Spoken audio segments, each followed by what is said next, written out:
नमस्कार दोस्तों, आइए जानते हैं श्रीमद् भागवत गीता के 5 मूल्य सत्य।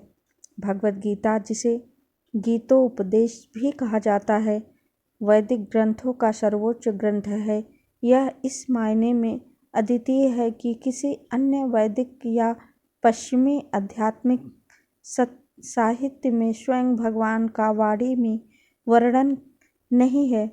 यह वास्तव में कुरुक्षेत्र के युद्ध क्षेत्र में भगवान कृष्ण और अर्जुन के बीच संवाद है।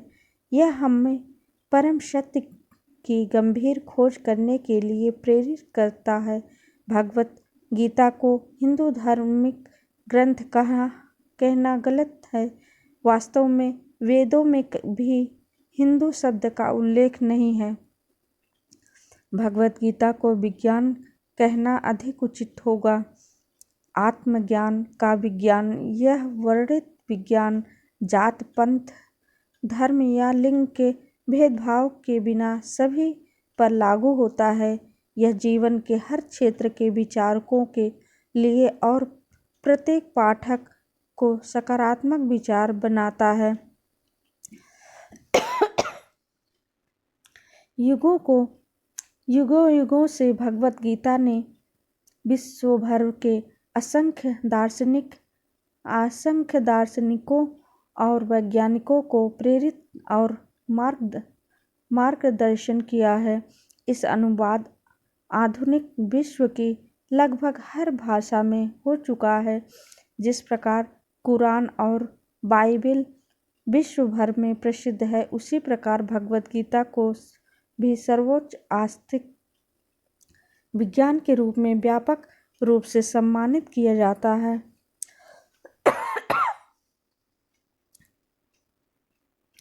भगवत गीता के मुख्य 5 विषय।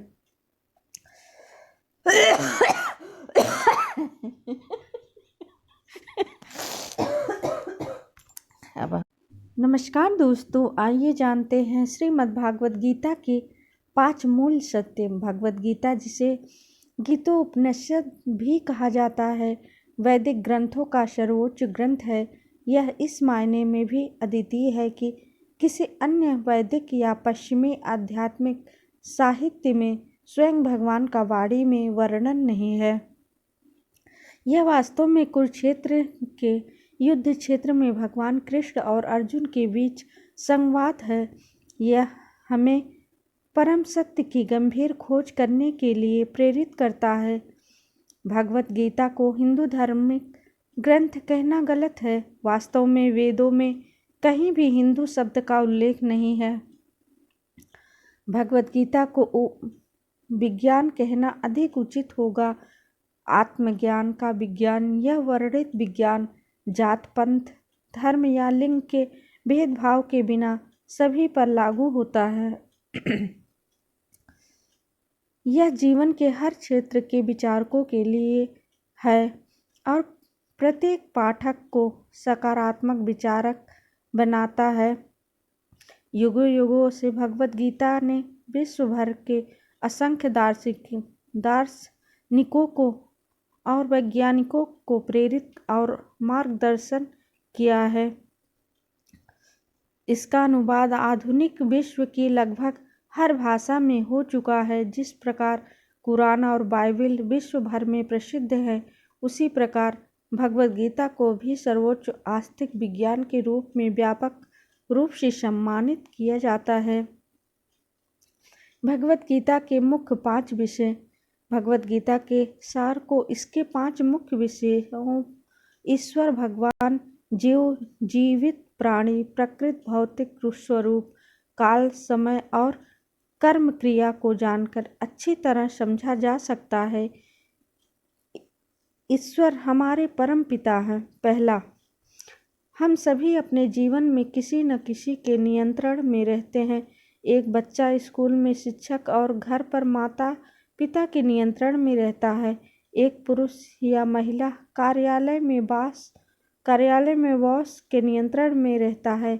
यहाँ तक कि राष्ट्र अध्यक्ष भी कई कारकों से नियंत्रित होता है। अंततः हर कोई प्रकृति और उसके नियमों के सख्त नियंत्रण में है।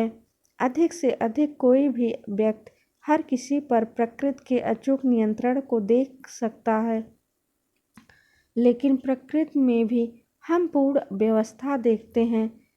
ऋतुएं समय पर आती हैं, सूर्य और चंद्रमा दिन के निश्चित समय पर दिखाई देते हैं और गायब हो जाते हैं। इस प्रकार कोई यह पक्ष पूछ सकता है, अंततः हर चीज का नियंत्रण कौन है? श्री भागवत गीता के 5 मूलभूत सत्य। भगवत गीता में भगवान कृष्ण घोषणा करते हैं कि वे ही समस्त सृष्टि के परम स्वामी हैं, नियंत्रण और भोक्ता है। वे बताते हैं कि भौतिक प्रकृति उनके मार्गदर्शन में कार्य करती हैं। वे कहते हैं कि संपूर्ण ब्रह्मांडीय रचना उनकी इच्छा से बार बार सृजित, अनुरक्षित और नष्ट होती है। वे समस्त आध्यात्मिक और भौतिक जगतों के स्रोत हैं। समस्त भौतिक रचनाएं उनसे ही उत्पन्न होती हैं और संहार के समय उन्हीं में समाहित हो जाती हैं। प्रत्येक जीव या निर्जीव वस्तु उनकी किसी न किसी शक्ति, भौतिक या आध्यात्मिक की अभिव्यक्ति है। अपने अव्यक्त रूप में वे सर्वव्यापी हैं और समस्त प्राणी उन्हीं में समाहित है। वे बताते हैं कि वे परमात्मा हैं जो समस्त प्राणियों के हृदय में विराजमान हैं और उन्हें स्मरण, ज्ञान और विस्मरण की शक्ति प्रदान करते हैं। वे घोषणा करते हैं कि किसी के लिए भी सर्वोच्च प्राप्य गंतव्य उनका निजी धाम गोलोक वृंदावन। वे समझाते हैं कि इस धाम तक केवल उन्हीं की निस्वार्थ भक्ति सेवा करके ही पहुंचा जा सकता है। भगवत गीता स्पष्ट रूप से कहती है कि ईश्वर न तो अमूर्त है और न ही निराकार है। यह ईश्वर को कृष्ण परम पुरुष के रूप में वर्णित करती है। वे न तो पक्षपाती है और न ही ईर्ष्यालु, बल्कि प्रेममय और प्रेम के पात्र हैं। भगवत गीता का सबसे मधुर पहलू यह है कि यह कृष्ण और उनके भक्तों के बीच के संबंध का महिमा मंडन करती है। किस प्रकार भक्त निस्वार्थ भाव से उनकी सेवा करते हैं और किस प्रकार वे स्नेहपूर्वक उनका प्रतिदान करते हैं। जीव, हम कौन हैं? दूसरा है जीव, हम कौन हैं? हममें से लगभग सभी लोग अपने शरीर से ही अपनी पहचान बताते हैं। हम खुद को पुरुष या स्त्री, पंजाबी या गुजराती, भारतीय या अमेरिकी, हिंदू या मुसलमान मानते हैं, लेकिन ये तो सिर्फ वो पहचान है जो हमारा शरीर धारण कर लेता है। कभी हम कहते हैं आज मेरे शरीर में दर्द हो रहा है, तो कभी हम कहते हैं आज मेरा मन विचलित है। यहाँ हम किसके शरीर या मन की बात कर रहे हैं? क्या हमने कभी सोचा है कि यह असली मैं कौन हूँ? इसी तरह जब किसी की मृत्यु हो जाती है तो आमतौर पर कहते हैं कि उनका देहांत हो गया। हम ऐसा क्यों कहते हैं जब शरीर हमारे सामने ही पड़ा होता है? आत्मा ही शरीर को ऊर्जा प्रदान करती है, उसे क्रियाशील बनाती है। जब आत्मा शरीर छोड़ देती है तो वह चेतना के कोई लक्षण प्रदर्शित नहीं करती। आत्मा को न देखा जा सकता है और न सुना जा सकता है, न ही उसे स्पर्श किया जा सकता है, न ही उसका अनुभव किया जा सकता है। अनुमान के तौर पर आत्मा का आकार अत्यंत सूक्ष्म होता है। बल के सिरे के 1/1000वें भाग जितना छोटा आत्मा की उपस्थिति को केवल उस चेतना के लक्षण से समझा जा सकता है जो वह भौतिक शरीर में उत्पन्न करती है। यही आत्मा एक शरीर से दूसरे शरीर में स्थानांतरित होती है। आत्मा एक शरीर से दूसरे शरीर में स्थानांतरण की इस प्रक्रिया को पुनर्जन्म कहते हैं। जब आत्मा एक शरीर से दूसरे शरीर में स्थानांतरित होती है तो वह अपने साथ वर्तमान शरीर की विभिन्न छापें लेकर जाती है। पुनर्जन्म की यही अवधारणा हमारे आसपास दिखाई देने वाले विभिन्न परिवर्तनों की व्याख्या कर सकती है। भगवत गीता में भगवान कृष्ण आगे बताते हैं कि प्रत्येक जीव आत्मा उनका शाश्वत अंश है। कृष्ण परम पूर्ण है और हम उनके शाश्वत अंश हैं। हमारे वर्तमान सभी दुख इस पहलू के प्रति हमारी उपेक्षापूर्ण अज्ञानता के कारण है। उदाहरण के लिए, ताला खोलने वाली चाबी का अपना कोई अस्तित्व नहीं होता। यदि हम उसे कहीं खो दें तो कोई भी उसका उपयोग नहीं कर सकता। तीसरा है, प्रकृति हमारी माँ के समान है। भौतिक प्रकृति और ईश्वर की तुलना समस्त जीवों के माता पिता के जैसी कही जा सकती है। इस संसार में हम देखते हैं कि पिता माता को गर्भ धारण कराता है। इसी प्रकार भगवान कृष्ण भगवत गीता में कहते हैं कि वे समस्त जीवों के पिता हैं। वे भौतिक प्रकृति को समस्त जीवों से भर देते हैं।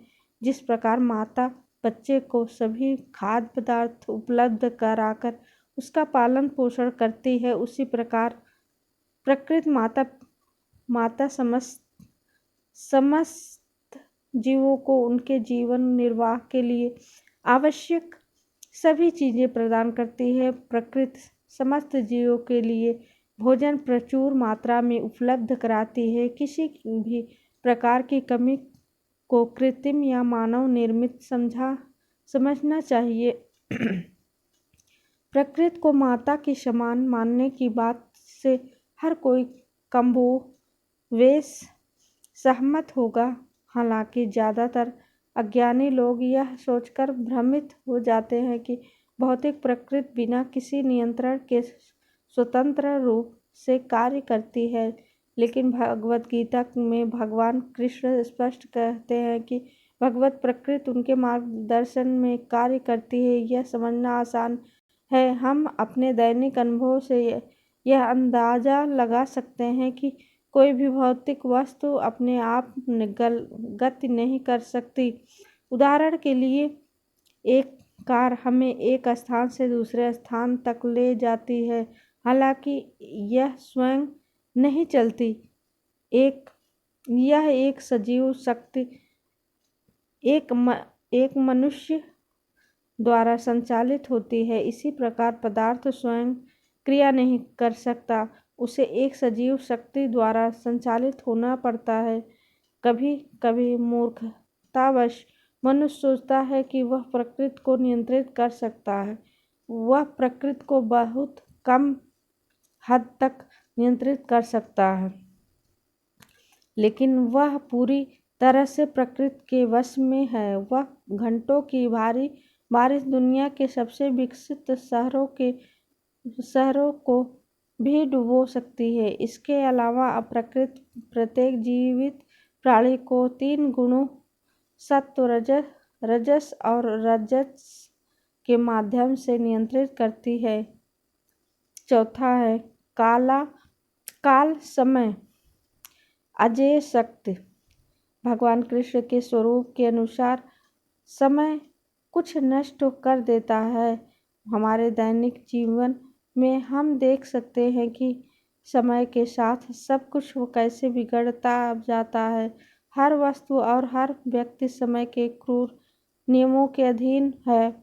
समय और लहरें किसी का इंतजार नहीं करती। भगवत गीता आगे बताती है कि समय सापेक्ष और चक्रीय है। सत्य, त्रेता, द्वापर और कलयुगी 4 युगों का चक्र चलता रहता है। ब्रह्मा का एक दिन ऐसे 10,000 चक्रों के बराबर होता है और इतनी ही संख्या में उनकी एक रात होती है। ब्रह्मांड का जीवन काल ब्रह्मा के जीवन काल के 100 वर्ष के बराबर होता है। ब्रह्मा का 311 ट्रिलियन और 40 बिलियन पृथ्वी वर्ष तक जीवित रहना कई लोगों को आश्चर्यजनक लग सकता है और कुछ को हास्यास्पद भी। हालांकि इसे समझना मुश्किल ही नहीं। कई मक्खियाँ और कीड़े मकोड़े जन्म लेते हैं, बढ़ते हैं, प्रजनन करते हैं और हमारे समय के कुछ ही घंटों में मर जाते हैं। इन जीवों के लिए हमारा 70 या 80 वर्ष का जीवन भी बहुत लंबा लग सकता है। 5वां है कर्म। कार्य योग क्या है? कर्म भगवत गीता का सबसे चर्चित विषय है। इसका अर्थ है वह कर्तव्य जो हमें अज्ञान के प्रभाव से मुक्त करता है। वर्तमान में हम ईश्वर से अपने संबंध को भूल जाने के कारण व्यथा भोग रहे हैं। भगवत गीता के में योग की विभिन्न विधियां वर्णित हैं। कर्म योग परमेश्वर के ज्ञान का मार्ग, ध्यान योग परमेश्वर पर ध्यान का मार्ग और भक्ति योग परमेश्वर की प्रेम सेवा का मार्ग। इन सभी मार्गों में भक्ति योग परमेश्वर की कृष्ण को प्राप्त करने के सबसे सीधा, सरल और त्वरित मार्ग है। निष्कर्ष, भगवत गीता का सबसे महत्वपूर्ण संदेश यह है कि व्यक्ति को भगवान कृष्ण से जुड़कर उनकी भक्ति सेवा करके अपने जीवन को परिपूर्ण और पवित्र बनाना चाहिए। ऐसा करने से भक्ति सभी परिस्थितियों में सुखी और संतुष्ट रहता है। गीता का सच्चा पाठक अवसाद से दूर रहता है। असफलताएं ऐसे व्यक्ति को प्रभावित नहीं कर सकती।